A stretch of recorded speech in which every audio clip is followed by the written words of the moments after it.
Bonjour tout le monde.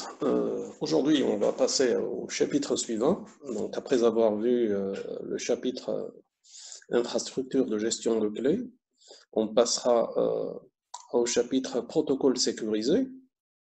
Donc, pourquoi, à vrai dire, ces protocoles? Ces protocoles sont nés, à vrai dire, à la suite de la nécessité de doter les réseaux, Internet en particulier, de protocoles qui permettent de sécuriser les échanges qui se font à travers les réseaux. Alors, euh, historiquement, Internet, quand il a été conçu, donc vous savez que l'idée de base de Internet, c'était quoi? C'était de pouvoir faire connecter un ensemble d'entités. Même si certaines entités peuvent tomber en panne, les autres peuvent continuer toujours à fonctionner. C'était ça un peu l'idée de base d'Internet avec le projet connu qui s'appelait ARPANET. Euh, alors, il y a eu des tentatives, c'est vrai, les premières tentatives qui permettaient de mettre en œuvre ce réseau, c'était beaucoup plus entre des universités et des centres universitaires, ce qui a permis de réalisé un protocole qui s'appelait UUCP, c'est-à-dire User Unix Communication Protocol, donc ce qui permettait à des chercheurs dans différents centres universitaires et d'universités de pouvoir communiquer entre eux. Ensuite, ce protocole, il a pu être amélioré et ça a donné ce que vous connaissez, la pile TCP/IP. Et donc, la pile TCP/IP, son but essentiel, c'est quoi? C'est de pouvoir faire communiquer l'ensemble des entités et de permettre d'avoir des services sur Internet. Donc, c'était ça le but. Et ensuite, ce qui s'est passé, ça c'est en général, c'est toujours le cas en informatique. À chaque fois qu'il y a un service ou une application euh, qui arrive et qui est adopté par beaucoup de gens au niveau de la communauté, on dira que ce nouveau produit, comme on dit dans la vie courante, il sera victime de son succès. Et donc, automatiquement, TCP/IP a été un peu victime de son succès. Il y a eu beaucoup d'attaques et TCP/IP n'a pas été prévu justement pour aborder les questions de sécurité. Pourquoi? Parce que son but essentiel, c'était beaucoup plus de mettre en place un protocole avec beaucoup d'éléments qui permettent de faire communiquer les différentes entités qui se trouvent sur le réseau. Et donc, on ne pouvait pas demander à Internet de faire plus. Et ça, c'est un peu la recherche d'une manière générale, tout ce qui se fait au niveau de la recherche. En général, on essaie de résoudre un problème. Ensuite, quand on résout ce problème, il s'avère qu'il y a un autre problème qui va surgir, qu'il va falloir l'attaquer, etc. Et c'est comme ça que vous avez différents produits, différentes applications qui voient le jour et par la suite, elles subissent une succession d'améliorations. Pourquoi? Parce qu'on ne peut pas résoudre tous les problèmes à la fois. À titre d'exemple, si on veut faire le comparatif dans la vie réelle, prenez le téléphone tel qu'il a été créé. Au départ, le téléphone il a été créé avec une solution très simpliste, très basique. Ça se basait sur les liaisons qui existaient entre les gares. Et donc, on pouvait appeler d'une gare à une autre, etc. Ensuite, on s'est dit, tiens, on peut améliorer le téléphone. On a pu ramener le téléphone à la maison. Et donc, il y a eu une évolution pour mettre le téléphone fixe à la maison. Par la suite, il y a eu de nouveaux besoins qui se sont créés pour dire, tiens, maintenant, j'ai envie d'être connecté même si je suis en dehors de chez moi. Et donc, du coup, on a pu créer par la suite le téléphone mobile. Et donc là, vous voyez, c'est l'évolution naturelle des produits et des solutions qui existent. Au niveau d'Internet, ça a été la même chose. Le premier produit, c'était d'avoir TCP/IP. Et par la suite, on a vu qu'il y a ce manque et il y a beaucoup de risques d'attaque. Donc, il fallait sécuriser TCP/IP.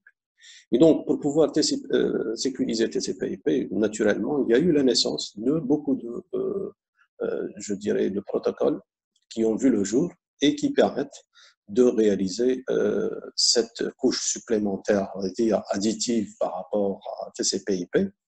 Et on a pu créer plusieurs protocoles. Donc, dans le cadre de ce cours, on va voir uniquement ces trois protocoles. Dans le prochain chapitre, on verra un autre protocole aussi, toujours dans le même esprit de services sécurisés. Donc ici, nous allons voir le protocole SSL. Nous allons voir aussi le protocole SSH, qui est beaucoup plus dédié au système Unix. Et nous allons voir enfin IPsec, qui est le protocole IP sécurisé. Donc ça, c'était pour introduire la problématique qui existait et quel est le but recherché à travers, je dirais, ce chapitre. Alors, vous avez le but, c'est quoi? C'est de mettre à travers ces protocoles, en particulier SSL, c'est de pouvoir sécuriser les échanges sur Internet. Et on sait que sur Internet, parmi les applications les plus utilisées et les plus en vue, vous avez l'application qui est le web. Donc le web, c'est quelque chose qui est très utilisé sur Internet. Et vous avez ce web qui est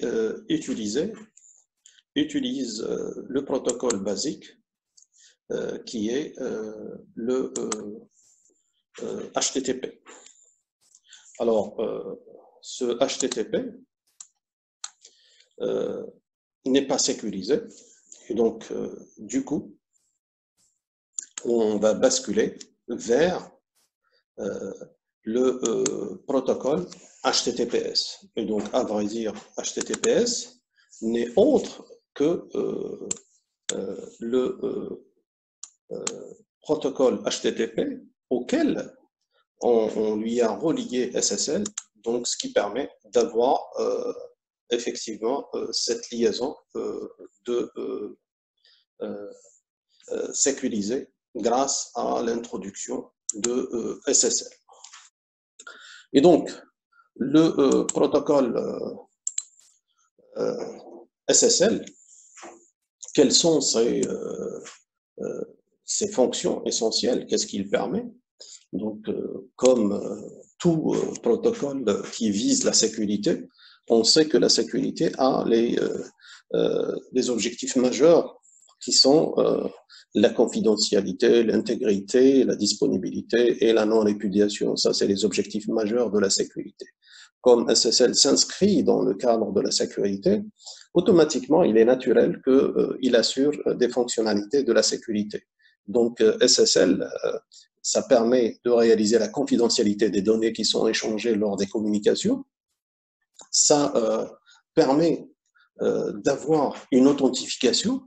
Et donc, quand on communique à travers le serveur, à travers les différents serveurs, il faudrait s'assurer qu'on est bien connecté au serveur, je dirais, auquel on a l'intention de faire des échanges avec. Et bien entendu, SSL, dans sa fonctionnalité, utilise justement un moyen qui permet de réaliser cette authentification. Donc, parmi les moyens qui réalisent l'authentification, c'est l'usage de certificats. Et on a vu dans le chapitre précédent la gestion d'infrastructures de gestion de clés publiques. Cette infrastructure, il y a une PKI qui permet de délivrer des certificats qui sont signés. Et à l'intérieur du certificat, il y a un ensemble d'informations parmi lesquelles vous avez le propriétaire du certificat. Et donc là, à un moment donné, quand vous vous connectez à un serveur, grâce au certificat du serveur, vous pouvez vérifier effectivement que ce serveur est bel et bien propriétaire et que l'autorité qui a délivré ce certificat est une autorité de confiance. Et donc, on peut par la suite authentifier le serveur et pouvoir dialoguer avec ce serveur. D'une manière aussi similaire, SSL permet justement de réaliser l'intégrité des données, c'est-à-dire que quand les données sont échangées, on peut toujours vérifier grâce au mécanisme de hachage, donc des fonctions de l'usage des fonctions de hachage, pour savoir est-ce que la donnée n'a pas été altérée pendant son transfert sur le réseau. Et bien entendu, avec SSL, c'est vrai que principalement, il s'agit d'authentifier le serveur avec lequel on communique, mais parfois, même le serveur lui-même a besoin d'authentifier le client. Exemple typique, c'est vous avez par exemple, les transactions commerciales. Quand vous voulez faire une transaction commerciale, vous voulez vous assurer que le serveur représente bien une entreprise commerciale réelle. Mais même ce serveur, il est obligé de savoir qui êtes-vous pour pouvoir être payé par la suite et s'assurer de votre identité. La même chose aussi maintenant, WebZoar s'inscrit un peu dans le cadre de l'enseignement online. Il y a des plateformes qui sont de pédagogie online. En général, votre navigateur, quand il se connecte à un serveur, il va s'assurer que ce serveur est bel et bien le serveur en question. Mais même ces plateformes, maintenant, c'est des plateformes qui permettent d'authentifier les utilisateurs. Pourquoi? Parce que seuls les étudiants qui sont inscrits peuvent avoir accès à ce service d'enseignement online. Donc, automatiquement, dans ce cas-là aussi, il y a de l'authentification, même si l'authentification ne se fait pas avec certificat. Dans les systèmes très sensibles, et c'est l'usage de certificats. Mais pour ces systèmes-là, il y a une authentification qui est dite faible, qui nécessite en général juste un mot de passe avec un nom de login. Et donc ça, c'est pour parler des fonctionnalités que doit assurer SSL. Ensuite, principalement, SSL utilise les certificats. Et donc, grâce à l'usage du certificat, on arrive à pouvoir authentifier les parties qui se mettent en communication, particulièrement la partie serveur. Le SSL, c'est un protocole, comme beaucoup de protocoles d'ailleurs dans les nouveaux protocoles qui se trouvent au niveau de la pile TCP/IP. Beaucoup de protocoles commencent leur session avec une phase qui est dite une phase de négociation. Alors, pourquoi cette phase de négociation? Parce qu'en général, quand on se connecte à un serveur, les deux parties ne se connaissent pas forcément. Ce qui est le cas, par exemple, de la navigation sur le web. Quand vous naviguez sur le web, en général, vous ne connaissez pas vraiment le serveur et encore plus, le serveur ne vous connaît pas, puisque n'importe qui peut naviguer sur Internet et il peut voir plusieurs parties sur Internet. Et du coup, la première étape nécessite ce qu'on appelle une phase de négociation. À vrai dire, cette phase de négociation, c'est une phase qui permet de faire de la reconnaissance de part et d'autre. Donc, on arrive à se reconnaître l'un comme l'autre. Et par la suite, on veut faire des échanges sécurisés. Ça veut dire quoi? Ça veut dire que par la suite, au cours de la session, c'est qu'on doit échanger les informations d'une manière sécurisée.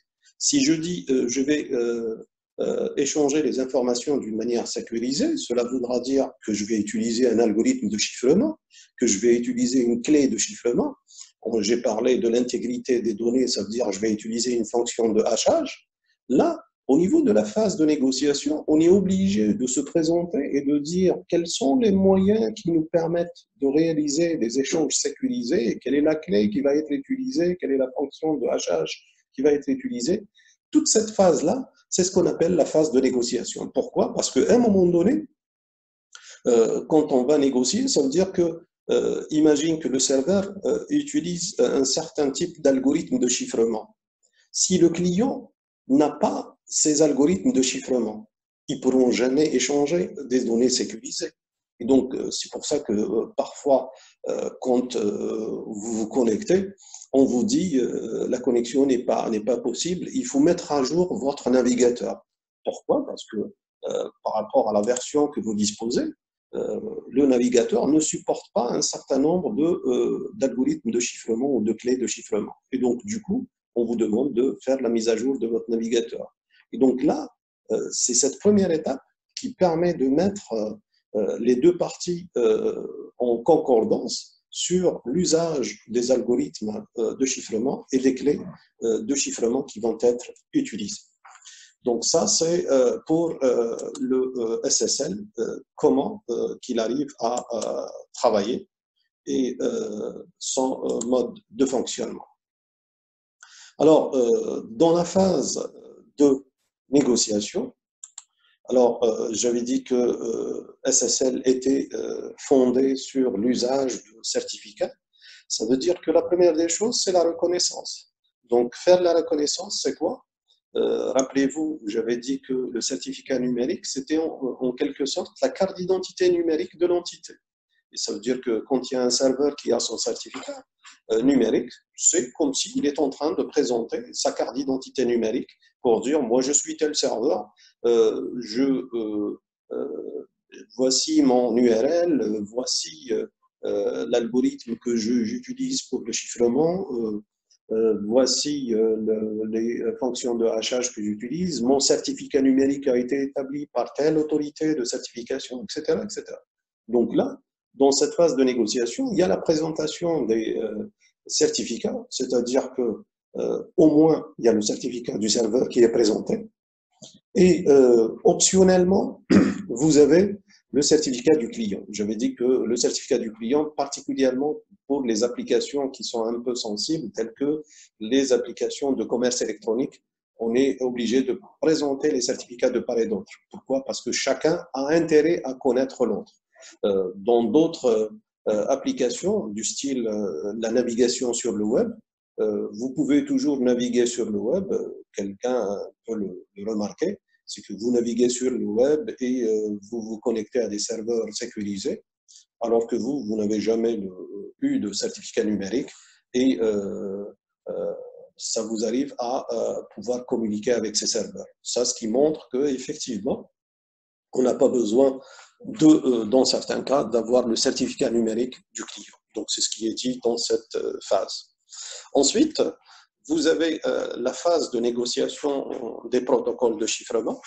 Et donc, ça, c'est ce qui permet de se mettre d'accord sur les mécanismes de chiffrement, comment on va chiffrer l'information, donc sur quelle base, et quelle est, par la suite, quand on se met d'accord, l'idée qui se fait sur Internet d'une manière générale. Rappelez-vous, on avait dit que pour les algorithmes de chiffrement, il y avait deux classes d'algorithmes de chiffrement. Il y avait le chiffrement asymétrique et le chiffrement symétrique. On avait dit que le chiffrement symétrique, il était rapide, mais il n'était pas robuste. Par contre, le chiffrement asymétrique, c'est quelque chose qui est robuste, mais qui pose, je dirais, une lourdeur au niveau du temps de calcul pour chiffrer. Et donc, la solution idéale, en général, qui est mise en œuvre sur Internet, c'est d'avoir la solution mixte. La solution mixte, c'est quoi? C'est de pouvoir générer une clé de session qu'on va chiffrer grâce à la clé publique du partenaire. On va lui envoyer, et ensuite, à partir de là, on partage une clé de session, et cette clé de session, elle va utiliser un algorithme de chiffrement symétrique pendant toute la session. Et à la fin de la session, la clé de session est oubliée, donc la prochaine session, ça va être une nouvelle clé, et ainsi de suite. C'est comme ça que les choses se déroulent sur Internet. Alors, voici dans le truc pratique, vous avez pour un site sécurisé, un serveur web sécurisé qui utilise SSL, en général, vous pouvez toujours le remarquer que l'URL est toujours précédée par HTTPS, ce qui veut dire HTTP Secure. Donc, c'est le protocole HTTP qui est sécurisé. Donc, dans la majorité des navigateurs, quand vous naviguez et vous utilisez un serveur sécurisé, rappelez-vous, je vous ai montré dans le cours, le certificat en général, il est issu de cette navigation. Vous voyez dans l'URL, c'est juste à côté de l'URL, vous avez en général un petit icône qui représente un cadenas, pour dire c'est verrouillé. Donc, si vous voulez voir un peu le certificat, il suffit de cliquer sur le cadenas, ça vous permettra d'avoir tous les détails de ce certificat. Et donc, c'est ce qui montre que le serveur auquel vous voulez vous connecter, c'est un serveur qui est sécurisé et qui présente effectivement toutes les données liées au certificat numérique utilisé par le serveur. Et donc, comment vous allez prendre connaissance de ça? Ça veut dire qu'il y a eu la phase de négociation et de présentation de certificats. Donc, automatiquement, votre navigateur, il reçoit le certificat, et donc ce qui permet d'avoir le cadenas. Et ce cadenas-là n'est autre que le contenu, quand vous cliquez dessus, il va vous donner le contenu du certificat que votre navigateur a reçu à partir du serveur auquel il s'est connecté. Alors,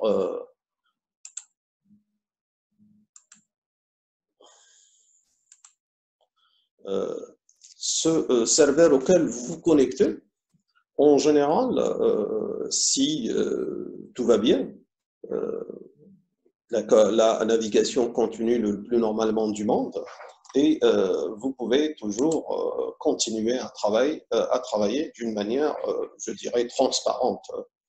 Par contre, parfois, vous avez ce qu'on appelle au niveau de SSL une alerte SSL. Alors, c'est quoi une alerte SSL? C'est que quand vous naviguez, ça c'est le fonctionnement de SSL, il va vous afficher une notification, c'est ce qu'on appelle la notification, c'est une alerte, c'est pour vous montrer que, attention, il y a problème quelque part. Donc, ces alertes, pourquoi le navigateur va les afficher? Ça, c'est pour des raisons de sécurité, parce qu'il considère que au niveau de la navigation, quand il y a la présentation et la négociation, c'est qu'il y a quelque chose, je dirais, qui ne répond pas à cette phase de négociation. Parce qu'en général, dans les phases de négociation, c'est qu'on se met d'accord sur des choses. Il s'avère qu'à un moment donné, quand on négocie, c'est pas toujours vrai que la négociation réussisse. Donc, dans ce cas-là, votre navigateur, il va vous alerter. Donc, en affichant une alerte, en général, c'est un message qui s'affiche à l'écran pour vous dire est-ce que vous voulez continuer ou pas. Bon, souvent, il vous dit attention, ce site n'est pas sécurisé. C'est qu'il y a des risques quand vous vous connectez à des sites qui ne sont pas sécurisés. Donc, il vous demande votre avis et c'est à vous de décider pour dire est-ce que vous continuez ou vous allez annuler. Alors, quelles sont les causes qui poussent le navigateur à émettre une alerte?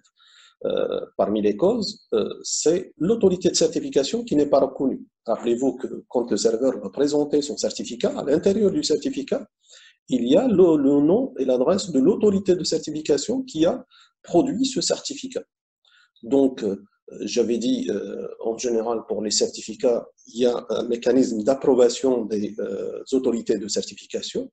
Si une autorité n'est pas approuvée, ça veut dire que tout simplement, l'autorité ou bien votre autorité avec laquelle vous travaillez n'a pas approuvé l'autre autorité pour dire que c'est une autorité qui n'est pas digne de confiance. Et du coup, tous les certificats qui sont émis par cette autorité, on ne va pas leur faire confiance. Et donc ça, c'est une première cause qui permet de déclencher une alerte au niveau des SSL. Une deuxième possibilité de l'alerte, c'est quoi? C'est qu'on a vu que chaque certificat numérique porte comme information une période de validité. Et donc, dès que le certificat il est reçu, automatiquement, on va vérifier on va vérifier la période de validité du certificat. Est-ce qu'elle correspond effectivement à la date qui existe au niveau de votre système?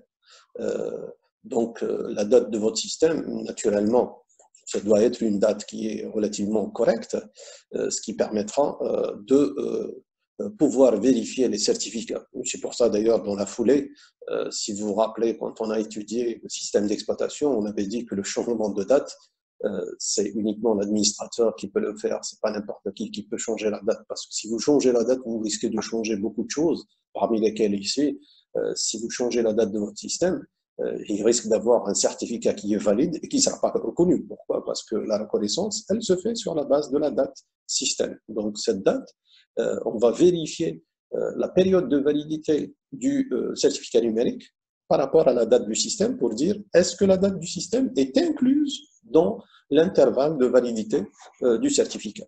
Si c'est oui, le certificat est valide. Sinon, on dira que le certificat n'est pas valide. Et donc là, ce contrôle, il se fait effectivement grâce à la date système de votre machine. La troisième possibilité pour dire que le certificat n'est pas valide, c'est que on s'aperçoit que le nom du propriétaire du certificat ne correspond pas à l'URL du serveur. C'est-à-dire que vous, quand vous allez naviguer, vous avez tapé ou bien cliqué sur un lien hypertexte, ce lien donne une URL, une adresse URL, et cette adresse URL, on s'avère qu'en général, ce qui est fait quand on reçoit le certificat, il y a une comparaison qui est faite entre l'URL et celle qui se trouve dans le certificat. Donc, si on voit qu'il n'y a pas une correspondance entre les deux, ça veut dire quoi? Ça veut dire que tout simplement, le certificat qui a été présenté ne représente pas le certificat du serveur auquel on voulait se connecter. Ça, c'est à un moment donné, quand il y a des attaques du style, des attaques du type DNS ou IP spoofing ou autre, etc., où on peut montrer, savoir qu'à un moment donné, le certificat qui est présenté ne correspond pas à l'adresse de serveur réel. Et donc là, le fonctionnement de SSL va provoquer une alerte, et donc ce qui permettra à l'utilisateur de pouvoir décider. Alors, en général, la recommandation qui est dite, c'est que si vous voyez une alerte, n'acceptez pas, je dirais, la communication. En général, pourquoi? Parce que cette communication, souvent, elle est douteuse, et donc c'est quelque chose à éviter. Sauf si vous connaissez vraiment le serveur exact, que ce serveur a des problèmes, je dirais, de sécurité auxquels vous pouvez faire confiance.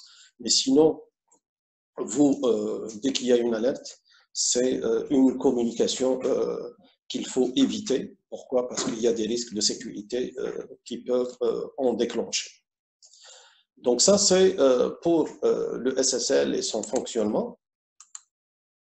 Alors, comment justement mettre en œuvre ce SSL? Donc, vous aurez l'occasion de voir ça sur côté TP. Donc, l'idée, c'est quoi? C'est de configurer votre serveur web pour SSL.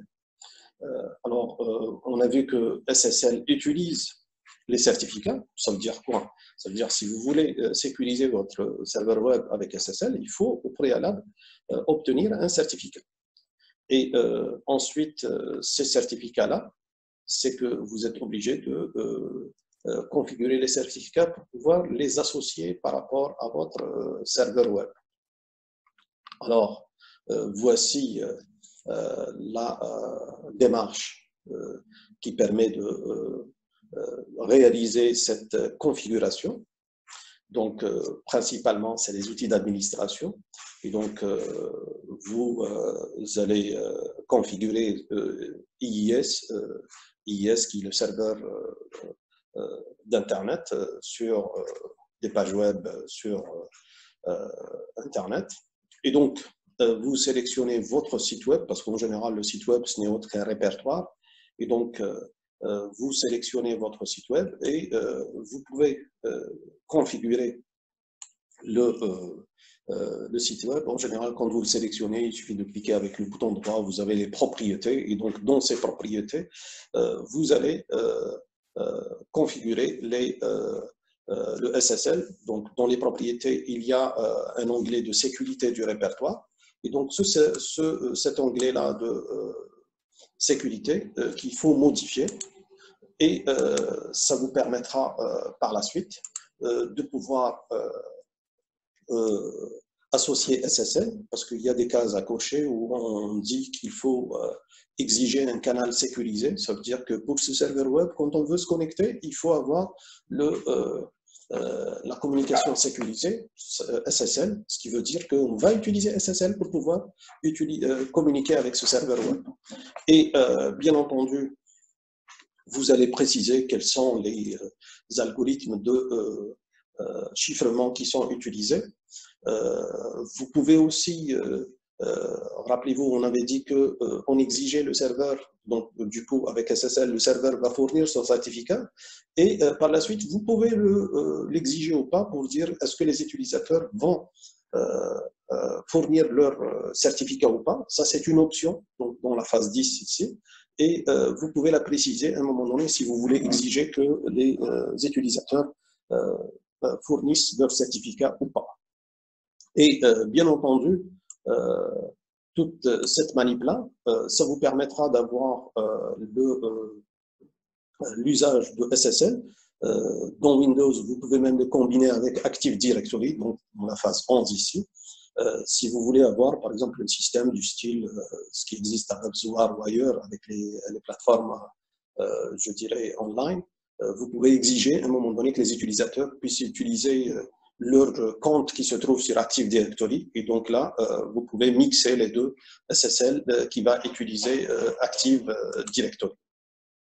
Et avec ça, ça vous permet de configurer votre SSL et particulièrement ne pas oublier parce que SSL travaille comme tous les ports, tous les protocoles sécurisés sur un port bien déterminé. Donc vous allez voir qu'à un moment donné, quand vous sélectionnez SSL, vous voyez que le port 443 est valide, ce qui permet effectivement de réaliser une fonction, une communication sécurisée en utilisant le SSL. Donc ça, c'est une manip que vous pouvez voir effectivement sur le côté TP, et ça vous permettra effectivement d'avoir votre site web qui peut être sécurisé et qui utilise le SSL. Alors, sur ce, ça va, donc la séance, elle va être coupée maintenant. Donc je vais couper, je reprends dans 5 minutes donc, pour parler de SSH. Donc ainsi se termine SSL. On va basculer sur le SSH.